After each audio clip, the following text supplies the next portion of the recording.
কি কি যে করতে হয় আপনাদের লেগা। এনজয় ডিফারেন্সিয়েশন এমন একটা কনসেপ্টের নাম যেটা সবাই নিজের লাইফে এক দুইবার শুনছে, এটার ব্যাপারে জানে, এটা নিয়ে ম্যাথ করছে, কিন্তু আমি হলফ করে বলতে পারি যে অলমোস্ট কেউই জানে না যে আসলে এটার কাজ কি অথবা কেনই বা আমরা এটাকে ব্যবহার করি। ডিফারেন্সিয়েশনের ফুল ডেফিনেশন হচ্ছে, differentiation is a process of finding the instantaneous rate of change of A function with respect to one of its variable.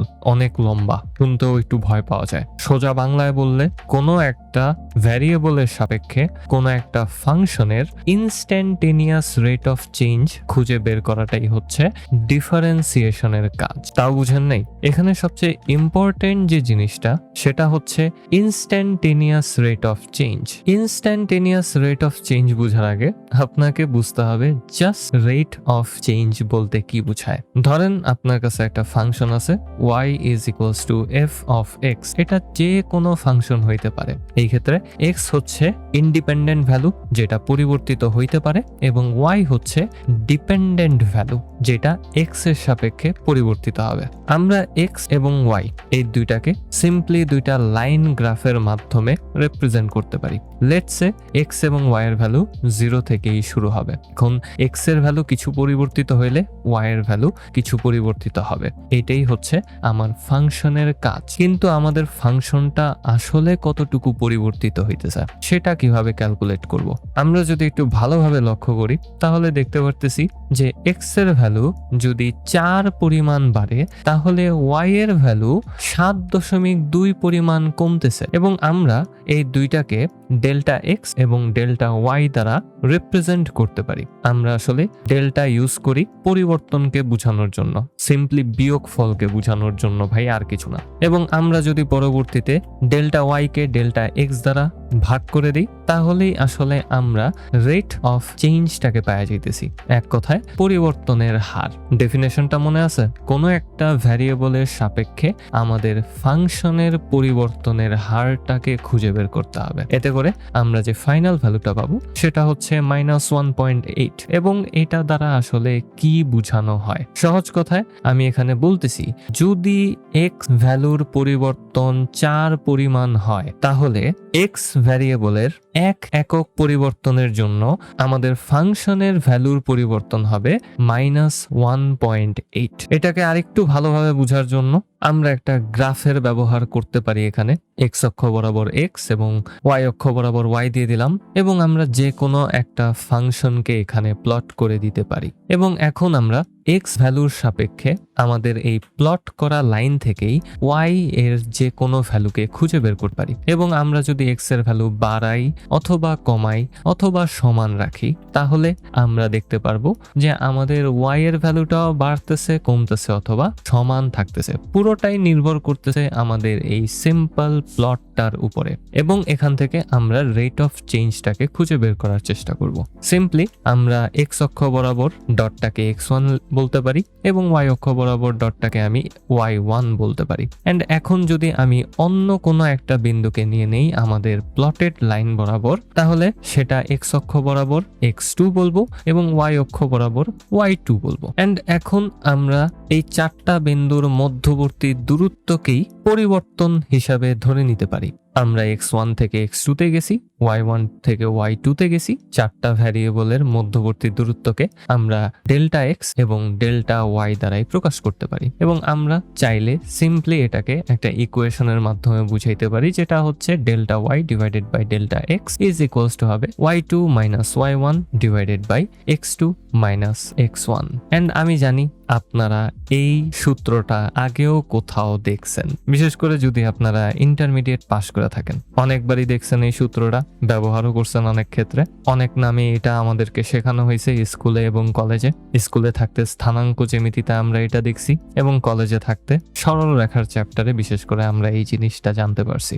একই জিনিস, এটাকে বলা হয় স্লোপ অথবা ঢাল এবং স্পেসিফিক্যালি এটাকে m দ্বারা নির্দেশ করা হয়। m is equals to y2 minus y1 divided by x2 minus x1। আমরা যদি আমাদের গ্রাফে নেওয়া দুইটা বিন্দুর ভেতরে দিয়া একটা লম্বা লাইনকে টানি, তাহলে সেই লাইনের ঢালই হবে রেট অফ চেঞ্জ। এবং এটা আমাকে বলবে যে x1 থেকে x2 বিন্দুতে যাওয়ার জন্য আমাকে কোন দিকে যাইতে হবে, আমি কি উপর দিকে যাব নাকি নিচের দিকে যাব। এবং আমরা এখান থেকে খুব সুন্দরভাবে বুঝতে পারতেছি যে x1 থেকে x2 তে যদি যাইতে হয় তাহলে আমার উপর দিকেই যাইতে হবে, এবং কতটুকু উপরের দিকে যাইতে হবে সেটা আমরা এমটা ক্যালকুলেট করলেই খুঁজে পাওয়া যাব। এবং এটাই হচ্ছে রেট অফ চেঞ্জ। কিন্তু আসলে ডিফারেন্সিয়েশন কি শুধুই রেট অফ চেঞ্জ? একদমই না। ডিফারেন্সিয়েশন হচ্ছে ইনস্ট্যান্টেনিয়াস রেট অফ চেঞ্জ। এখন এই ইনস্ট্যান্টেনিয়াস মিনিংটা কি? আমাদের প্রথমে দেখতে হবে যে ইনস্ট্যান্ট চেঞ্জ বলতে আমরা কি বুঝি। এই ক্ষেত্রে আমি যদি x2 এর ভ্যালুকে একটু কমায় দেই তাহলে আমি কি বলতে পারবো যে এইটা একটা ইনস্ট্যান্ট চেঞ্জ। x1 এর ভ্যালু 3 তে ছিল এবং এখন x2 এর ভ্যালু 6 এ। 3 থেকে 6 কে কি আমি ইনস্ট্যান্ট পরিবর্তন বলতে পারি? আমি যদি আরো একটু কমায় দেই তাহলে এটা কি ইনস্ট্যান্ট চেঞ্জ হবে? আরো কমাইলে তারপরেও কি এটা ইনস্ট্যান্ট চেঞ্জ হবে? আমি যদি একেবারে দুইটাকে লাগায় দেই, আপনারা যদি ভালোভাবে লক্ষ্য করেন তাহলে দেখবেন তাও একটু গ্যাপ আছে আমাদের এই গ্রাফে। এটাকে কি আমি ইনস্ট্যান্ট চেঞ্জ বলবো? মেইন কথাটা হচ্ছে আমাদের ভ্যালুর পরিবর্তন হইতে হবে, এবং কতটুকু পরিবর্তন হইলে আমরা সেটাকে ইনস্ট্যান্ট চোখের পলকে জাস্ট ক্লিক করলাম এবং চেঞ্জ হইলো এরকম বলতে পারি, সেটা আসলে আমরা জানি না। আমরা জাস্ট জানি যে এই পরিবর্তনটা খুবই স্মল অ্যামাউন্টের হবে, এতই ছোট যেটাকে আমি জিরোর কাছাকাছি বলতে পারি। ওই ডিসকাশন করার আগে আমি জাস্ট আমার এক্স ভ্যালুর পরিবর্তনকে, যেহেতু এটা একটা খুবই ছোট নাম্বার, সেহেতু এটাকে আমি এইচ দ্বারা ডিফাইন করতে পারি। So x2 minus x1 is equals to হবে এইচ। এবং আমরা আমাদের নতুন একটা ইকুয়েশনকে এখানে পাওয়া যাব, যেটা হবে delta y divided by delta x is equals to y2 minus y1 divided by h, যেটা আসলে ঘুরে ফিরে x2 মাইনাস x1 কেই রিপ্রেজেন্ট করবে। এবং যেহেতু এইচটা ডিফাইন করতেছে আমাদের এক্স ভ্যারিয়েবলের পরিবর্তনকে, যেটা খুবই ক্ষুদ্র হবে, সেহেতু আমাদের এখন লিমিটকে এখানে নিয়ে আসতে হবে। এবং আমরা এখন লিখতে পারি লিমিট এইচ টেন্ডস টু 0। এইচটা রিপ্রেজেন্ট করতেছে আমাদের ভ্যালুর পরিবর্তনকে, যেটা খুবই ক্ষুদ্র, অলমোস্ট জিরোর কাছাকাছি, কিন্তু জিরো না। এই কারণেই আমরা এখানে লিমিটকে নিয়ে আসতেছি। কিন্তু আমাদের ইকুয়েশন কিন্তু এক্স্যাক্টলি আগের মতোই আছে, কোনো পরিবর্তন হয় নাই। এবং আমরা আসলে ওই আগের জিনিসটাকেই এখানে রিপ্রেজেন্ট করতেছি। এন্ড আমরা এখানে তিনটা ভ্যারিয়েবলকে দেখতে পারতেছি, y2 minus y1 divided by H. এইচটা খুবই ক্ষুদ্র, কিন্তু আমাদের y2 এবং y1টা বসাইতে হবে। আমরা সেই সকল ভ্যালু ক্যালকুলেশন ছাড়া বসাইতে পারি না। সো পুরো ক্যালকুলেশনটা করার জন্য আমরা কি করতে পারি, আমাদের গ্রাফটা রিপ্রেজেন্ট করবে y is equals two f of x কে।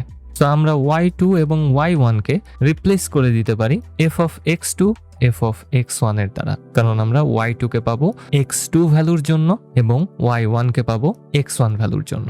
এবং আমরা যদি আরেকটু মাথা খাটাই তাহলে আমরা এখন x2টাকে x1 প্লাস h এর মাধ্যমে রিপ্রেজেন্ট করতে পারি আমাদের পূর্ববর্তী ওই h is equals two x2 minus x1 ইকুয়েশনের মাধ্যমে। এবং আমরা এখন x2 কে যদি রিপ্লেস করে দিই তাহলে আমরা ফাইনালি এই ইকুয়েশনটাকে পাওয়া যাব, delta y divided by delta x is equals to limit h tends to 0 f of x1 plus h minus f of x1 divided by h। And এখন কি এই ইকুয়েশনটা আপনাদের একটু চেনা চেনা লাগতেছে?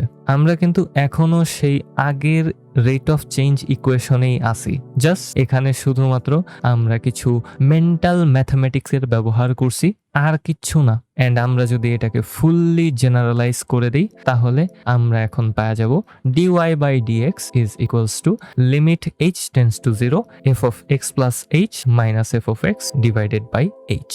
এবং আপনারা যদি এখনো ভালোভাবে লক্ষ্য করেন তাহলে আসলে কোনো কিছুই চেঞ্জ হয় নাই, আমরা এখনো ওই ঢালের ইকুয়েশনেই আছি। এন্ড আমাদের এই নতুন ইকুয়েশনটাই রিপ্রেজেন্ট করবে যে কোনো একটা বিন্দুতে কোনো একটা ফাংশনের ইনস্ট্যান্ট পরিবর্তনের হারকে। এখন আর আমাদের x2 ভ্যালুর দরকার নাই। আমরা জাস্ট x এর মাধ্যমেই যে কোনো বিন্দুতে কোনো একটা ফাংশনের ঢাল কতটুকু হবে সেটা খুঁজে বের করতে পারতেছি। এবং শুধু তাই নয়, এই ঢালটা রিপ্রেজেন্ট করবে যে আমরা x ভ্যালুটা বাড়াইলে কোন দিকে যাব, কমাইলে কোন দিকে যাব। এবং আমার এখনো মাঝে মধ্যে অবাক লাগে এটা ভাবলে যে this single formula is the main process how A AI actually learns. জিনিসটা হারি কমপ্লিকেটেড, কিন্তু একেবারে কোর লেভেলে একটা এআই যেভাবে শিখবে সেটা ডিফাইন্ড হয় এই সিঙ্গেল ম্যাথমেটিক্যাল প্রসেসের মাধ্যমে, যেটা আমাকে যে কোনো বিন্দুতে কোনো একটা ফাংশনের ঢাল বুঝতে সাহায্য করে। That's it. এবং আমি কোনো একদিন যদি সময় সুযোগ পাই তাহলে আপনাদের সাথে সেটা নিয়েও কথা বলবো যে এআই আসলে কিভাবে শেখে। বাট আশা করি আমি আপনাদেরকে একটা ভালো ধারণা দিতে পারছি যে ডিফারেন্সিয়েশন আসলে কি এবং এটা আসলে কি রিপ্রেজেন্ট করে। খুবই খুবই ইম্পর্টেন্ট একটা জিনিস, ম্যাথমেটিক্যাল জগতের সবচেয়ে ইম্পর্টেন্ট প্রসেসগুলোর ভেতরে একটা। আমার মনে হয় এটাই সবচেয়ে ইম্পর্টেন্ট প্রসেস। আরো কিছু আছে কিন্তু আনবিটেন ভাই, এক কথায় আনবিটেন একটা জিনিস, মাইন্ড ব্লোয়িং একটা জিনিস যে আমরা কিভাবে এই জিনিসটাকে ব্যবহার করতে পারি। And yeah, that's it. আশা করি আপনাদের ভাল লাগছে। অনেক সময় লাগছে এই সিম্পল অ্যানিমেশন গুলো বানানোর জন্য। তো যদি আপনাদের ভাল লাগে অবশ্যই চ্যানেলে সাবস্ক্রাইব করেন। এরকম আরো কন্টেন্টের জন্য অবশ্যই ভিডিওতে একটা লাইক মেরা দিন। যদি খারাপ লাগে তাহলে একটা কমেন্ট মেরা দিন, ভাল লাগলেও কমেন্ট মেরা দিন, সমস্যা নাই। আর মানুষের কাছে শেয়ার করে দিন। একটা পোলা আছে যে প্রোগ্রামিং ভিডিওস বানায় এবং সাথে সাথে ম্যাথ নিয়ে পেঁচাল পারে। ভিডিও যদি রিচ না খায় ভাই, আমি ইউটিউবে কুইট করালাম জায়গা।